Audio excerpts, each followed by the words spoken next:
website right now and download my free course on alternate picking mastery. It contains 5 essential exercises that will take you to alternate picking mastery faster than you can imagine. And then I've included my method of how to lay out a practice plan in just 1 to 2 minutes that will absolutely boost your results like nothing you ever tried before. So go download it right now. It's free.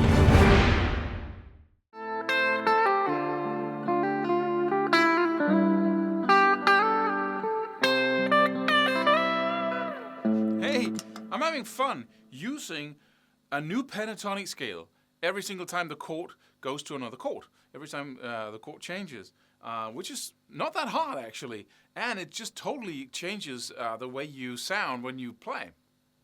Because most of us use only one pentatonic scale, right? Because the pentatonic scale has this amazing feature that it fits all the chords in a chord progression, which makes us or allows us to just focus on playing instead of having to, change scales every time the chord changes.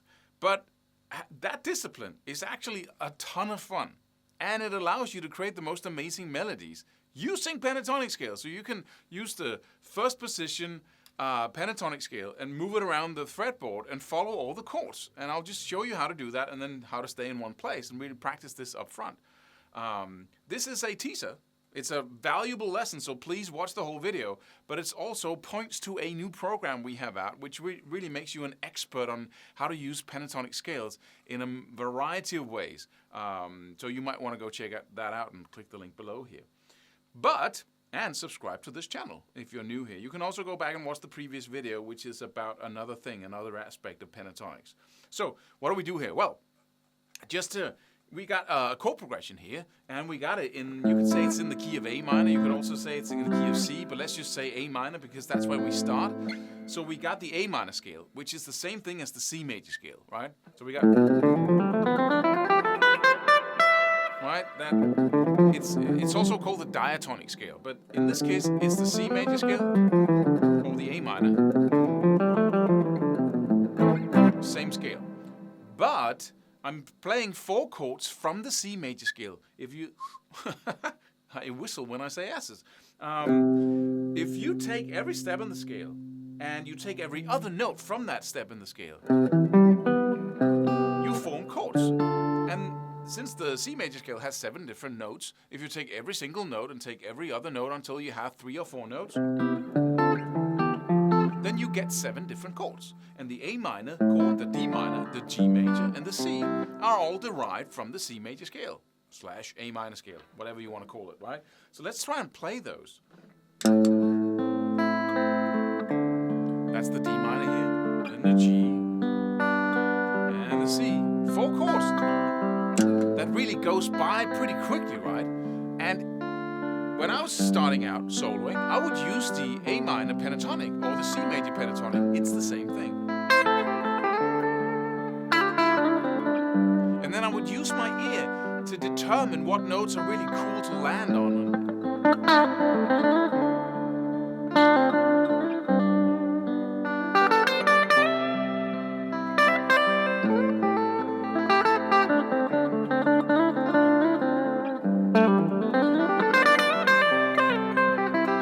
But it's 5 notes, right? You want to use some extras if you want to expand your sound. And also, when I'm using the pentatonic scale, it sounds pentatonic. So everything I play sounds like that scale. Right? And so what I can do here is that I can actually play a pentatonic scale for each chord. So when I'm playing the A minor chord, I can play the A minor pentatonic. When I play the D minor pentatonic, the D minor chord, I can play the D minor pentatonic. And the G chord, I can play the G major pentatonic. And then the C, I can play the C major pentatonic. But that's like 4 scales, right? But they all fit within the C major scale. It's all the same notes. Because the pentatonic scale is basically just an arpeggio. It's just a 5-note arpeggio. So for instance, the A minor pentatonic, it's just an A minor chord with the 5th and the 3rd there. And we got the 7th. And then we got the 4th or the 11th, same thing. So you got an A minor 7th with the added 11th.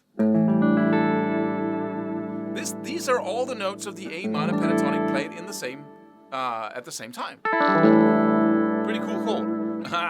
But so we have those in there. So let me play an A minor pentatonic over the a D minor over the D, and then a G major over the G, and C major over the C. So that's pretty simple, right? But let me do it with the first position shape that we all learn as the first thing. So first I'm going to play A minor in the 5th fret with my first position minor pentatonic shape. Then we got the D minor, so I'm going to move it up to the 10th fret and play the D minor up there. Then I'm playing over the G.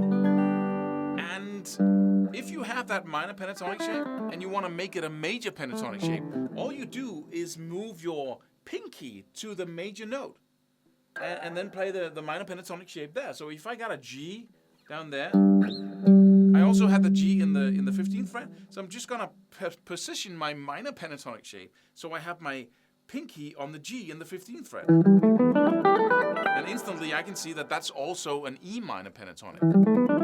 Right? So it's A minor, then D minor, then E minor, or G major, and then a C. But the C is right there, so I place my pinky on the C major note, right, or the C note, because I want to play over a C major, and I can instantly recognize that that's the A minor pentatonic once more, which is also the C major pentatonic, depending on what chord's in the background, how it sounds, right?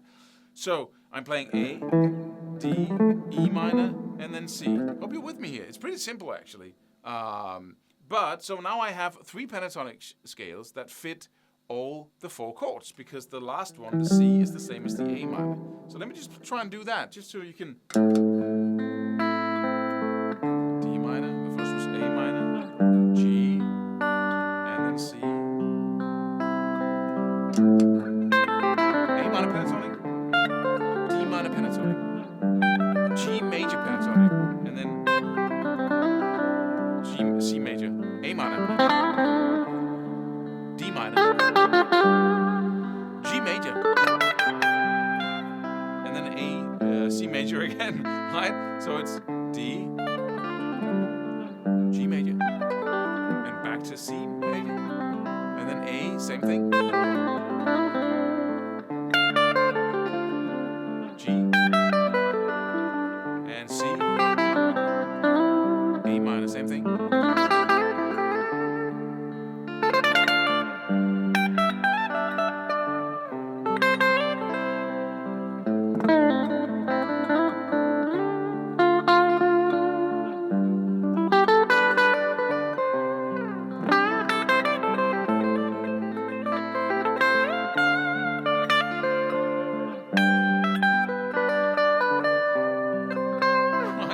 So it's really cool, because I'm using some other notes. I'm using all 7 notes of the C major scale, which is what the chords are derived from. But what I'm playing actually fits, instead of trying to use the C major scale just off the bat.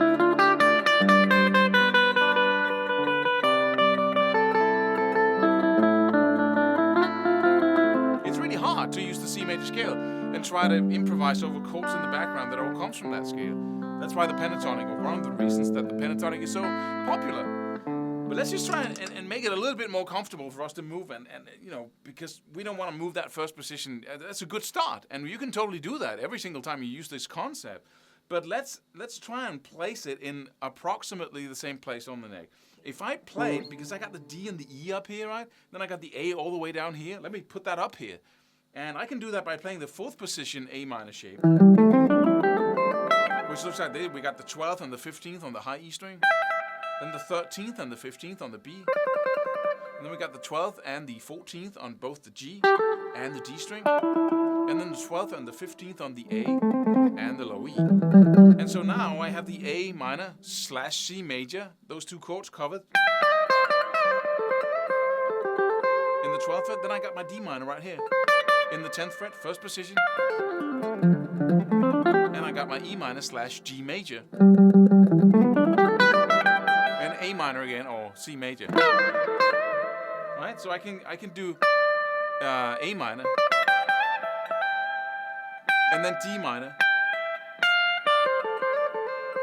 And then G major. And then A minor again, 12th fret still.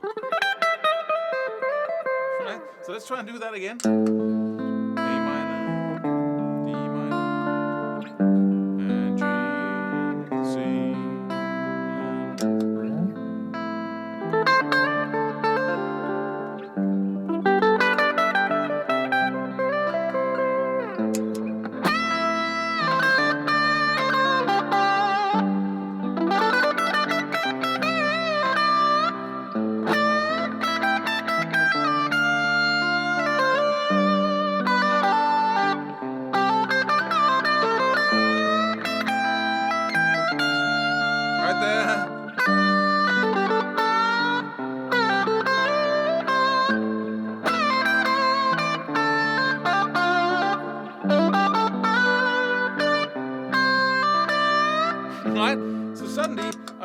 walking around these. I'm playing 2 notes, and I know I can feel the chord change in the background. So I go A, right, or A minor pentatonic, and then I know exactly that